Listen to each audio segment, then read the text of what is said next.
Bonjour et bienvenue dans cette vidéo, j'espère que vous allez bien. Je suis vraiment heureuse de vous retrouver aujourd'hui pour une nouvelle vidéo parce que ça fait un bail que j'ai pas pu en faire sur la chaîne. Et pour cause, si jamais vous n'êtes pas au courant, il y a quelques semaines, j'ai revendu le réflexe avec lequel j'avais toujours tourné mes vidéos sur la chaîne. Et je me suis donc tournée vers une nouvelle caméra. Mais pendant ces quelques semaines, il a fallu que j'amasse le budget pour cette nouvelle caméra et aussi que je choisisse vers quel modèle j'avais envie de me tourner. Donc maintenant que c'est fait, on se retrouve aujourd'hui avec du tout nouveau matériel. Donc n'hésitez pas à me dire si tout va bien pour vous, que ce soit au niveau de l'image, mais aussi au niveau du son. Vraiment, vu que je teste tout ça, s'il y a quelque chose à changer, n'hésitez pas à me prévenir. Et si tout va bien, n'hésitez pas aussi à me le dire. Voilà, ça peut toujours m'aider. En tout cas, aujourd'hui, on se retrouve avec le book haul du mois de février, qui est le mois de mon anniversaire. Et du coup, j'ai pu me faire plaisir parce que j'ai reçu un petit peu d'argent, donc j'ai craqué pour quelques livres et je vais vous présenter tout ça. Pour commencer, j'ai craqué pour Anne d'Avonlea par Lucy Maud Montgomery, publié chez Monsieur Toussaint L'Aventure. C'est le tome 2, donc la suite de Anne de Green Gables, le roman dont a été inspirée la série Anne with an E, et il me tardait de la voir. Bon, déjà parce qu'il est super beau, et ensuite parce que le premier tome, je l'ai tellement aimé. Vraiment, il est tellement bien raconté avec une plume sublime de la part de l'autrice. Bref, je voulais lire la suite des aventures d'Anne et du coup, il me fallait ce tome 2. Surtout que, on va dire que dans la série, on voit surtout ce qui se passe dans la vie d'Anne lorsqu'elle est enfant, adolescente. Et là, elle commence à devenir adulte, donc c'est que des nouvelles aventures qui finalement n'ont jamais été montrées dans la série et que je vais découvrir dans ce tome 2, donc il me tarde. J'ai également craqué pour Terreur à Smoke Hollow par Catherine Arden, publié chez Pocket Jeunesse. Catherine Arden d'ailleurs, autrice de L'Ours et le Rossignol que j'ai lu ce mois-ci. Et là, on est sur un genre totalement différent puisqu'on est sur un livre plus halloweenesque, d'ailleurs un livre parfait pour le Pumpkin Autumn Challenge. Il est sorti pendant cette saison en plus. Mais moi je l'achète maintenant et puis il pourra toujours être sorti de ma pile à lire au moment du prochain Pumpkin Autumn Challenge, puisque si vous ne me connaissez pas, moi c'est un petit peu mon truc d'acheter toute l'année des livres très automnaux et hivernaux que je mets dans un coin de ma pile à lire et que je ressors qu'au moment du Pumpkin Autumn Challenge et du Cold Winter Challenge. Et celui-là, à mon avis, il sera parfait pour cet automne, puisque dans cette histoire, on va suivre Holly, qui est une jeune fille, je crois qu'elle a 11 ans, et un jour, elle va voir une femme qui veut lancer un livre dans une rivière. Et là, c'est sacrilège, quoi. Non, il n'en est pas question. Du coup, elle va voler ce livre, le lire pendant une soirée et découvrir l'histoire d'Elisabeth, de son mari et de son beau-frère qui ont disparu après avoir passé un pacte avec un personnage étrange et très sinistre. Et ce qui se passe, c'est que le lendemain, Holly et sa classe visitent une ferme et visiblement dans cette ferme est enterrée Elisabeth. J'ai également craqué pour Le Prieuré de l'Oranger par Samantha Shannon, publié chez J'ai lu, partie 1, puisque visiblement pour le format poche, le roman a été découpé au moins en 2 parties, j'imagine, parce que le grand format, il me tente depuis très longtemps, mais il faut être honnête, c'est un pavé énorme et le bouquin a beau être très beau, un pavé aussi gros, c'est pas forcément évident à lire, donc j'attendais le poche avec impatience et ça y est, il est sorti et j'ai craqué parce que c'est un univers de fantasy qui me fait vraiment de l'œil.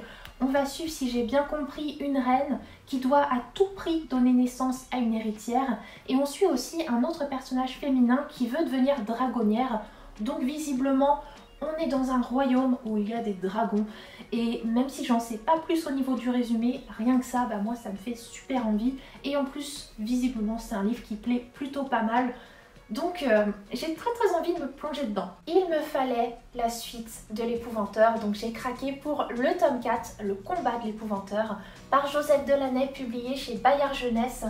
Vraiment, il me fallait ce tome parce que j'ai lu le tome 3 il y a quelques jours, là en ce mois de février, et je veux la suite. Il me fallait cette suite, surtout que dans cette suite, visiblement, on va encore plus s'intéresser aux sorcières de Pendle.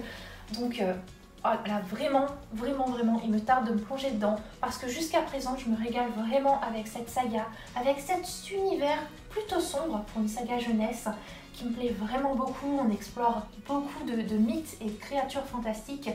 et je suis totalement embarquée. Le livre qui a également rejoint ma palle, c'est Le Coup du bonheur, le tome 3, Florent, par Marie Laberge, publié chez Pocket. Je savais pas trop si j'allais l'acheter au départ, mais finalement j'ai craqué parce que la curiosité a pris le dessus. Donc Le Goût du bonheur, c'est une saga familiale où on va suivre pendant des années une famille qui vit au Québec. Et pour moi, le tome 2, c'était tellement la perfection que j'hésitais vraiment à lire ce tome 3 parce que je ne pense pas qu'il sera aussi bon que ce tome 2. Mais en même temps, j'ai tellement hâte de découvrir ce qui va arriver au personnage, à tout ce petit monde dans ce tome 3 que quand même, autant terminer cette trilogie, n'est-ce pas? Et puis ça se trouve, il va être mieux que le tome 2. Je pense pas, mais je pense quand même me régaler, donc autant me laisser tenter. Dans la boîte à livres près de chez moi, je suis tombée sur Les Fabuleuses Tribulations d'Arthur Pepper par Phaedra Patrick, publié chez Milady, et c'est un livre qui m'a vraiment intriguée par son résumé, et puis en plus j'ai découvert par la suite que ce livre avait obtenu un prix littéraire, donc il doit être plutôt sympa. Dans ce livre, on suit le personnage d'Arthur qui est l'anglais typique, qui boit son thé chaque jour à la même heure, mais Patrick qui doit faire face au deuil de sa femme qui est partie il y a quelque temps. Et alors qu'il consent enfin à se séparer de ses affaires, il va tomber sur un de ses bracelets. Il n'a jamais vu sa femme porter ce bracelet et ce bracelet va vraiment le rendre curieux parce qu'il y a plein de petites breloques dessus. Et il va se décider à enquêter un petit peu sur la vie de sa femme avant qu'ils soient mariés tous les deux, parce que finalement il va se rendre compte qu'il ne la connaît pas tant que ça à ce moment de sa vie, enfin voilà, qu'il ne connaît pas vraiment le passé de sa femme, et du coup grâce à ces breloques, il va obtenir des petits indices et mener une sorte d'enquête. Et ça me tente assez, j'ai vraiment hâte de découvrir ce qu'Arthur va lui aussi découvrir sur le passé de sa femme. J'ai reçu de la part de son auteur Universal Legacy, partie 1, l'Union mondiale par Bindé Silla, qui est un livre auto-édité que l'auteur m'a proposé et j'ai accepté parce que j'ai vraiment été intriguée par le résumé. On va suivre le personnage de Raïm, qui est le fils du héros planétaire qui a fermé la porte des enfers le 15 octobre 2020. Suite à ça, Raïm est un petit peu perdu et 4 ans vont s'écouler et il va se faire agresser. Et cette agression va vraiment remettre sa vie en question, enfin en tout cas toute sa façon de penser. Aux côtés de Clara Quinn, une authentique tueuse de démons, Raïm est sur le point de rejoindre l'univers sombre que son père lui a toujours caché.